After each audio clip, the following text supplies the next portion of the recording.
So ayun na nga, naimbitahan ulit tayo ng Sunride bukas at McDonald's Philippines para i-celebrate ang National Bike Day with Cyclist Meal. Opo, may cyclist meal guys. For only 99 pesos, meron ka ng cheesy egg desal at medium na iced coffee. Oh gagi, 99 pesos lang. Hindi mo naman kailangan kumain na madami bago mag-ride, diba? Ang bigat kaya sa tiyan nun. So sa part na to, hindi namin alam kung saan kami ruruta. Basta ang alam namin, gusto mag-drone shot ni Rekta Silangan sa Sitio Labahan, Angono, Rizal. Ang dami kasing pwedeng daanan eh. Pwede kami magmahabang parang, magtikling, magkabrera, magsumulong highway. Pero ending, dito pa rin sa Tikling Antipolo kami dumaan. Medyo magpapagutom lang kami ng konti bago kami mag-boodle fight sa McDo. After namin umahon, kumanan lang kami dito sa may Onciano Hospital. Medyo magga-gravel road lang kami ng konti. Alam ko palabas to ng Angono, Rizal sa may Botong Francisco. Alam ko familiar kayo doon lalo na sa mga taga dito sa Rizal.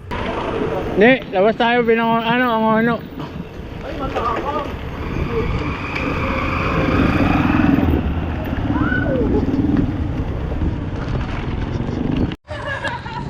Okay, diretso.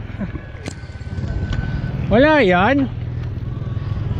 Pamangkin ko nga, tingnan mo. So hindi kasi nakasama si Jen, kaya yung pamangkin ko na lang yung sinama ko. Nabudol na naman siya dito, iyak-iyak na naman. Kaya, lakas pamangkin. Ang unang plano talaga, dapat doon kami sa McDonald's mahabang parang magmamakdo. Yung bago doon sa may taas, pero naisip kasi namin na medyo boring yung ahon, mahabang parang lang. Ano ba yan? Nakakabitin naman. Di ba? Wala lang, ahon ka lang sa sementado, tapos after nun kakain na kayo. Ano ba yan? Parang wala masyadong thrill, di ba? Wala masyadong tawanan. Hindi tulad dito, talagang napag-gravel pa kami. Talagang nag-alugan yung mga kalamnan namin, tsaka yung mga tiyan namin bago kami magutom. So pagdating dito sa part na to, medyo inactivate lang namin yung tigas ng mukha namin. Kasi sa pagkakaalam namin, bawal na pumasok sa may Sitio Labahan kasi nga crasher siya. Medyo delikado nga naman para sa mga nagbabike. Hindi na. Salamat. Albert sabi, hindi na kayo babalik ha.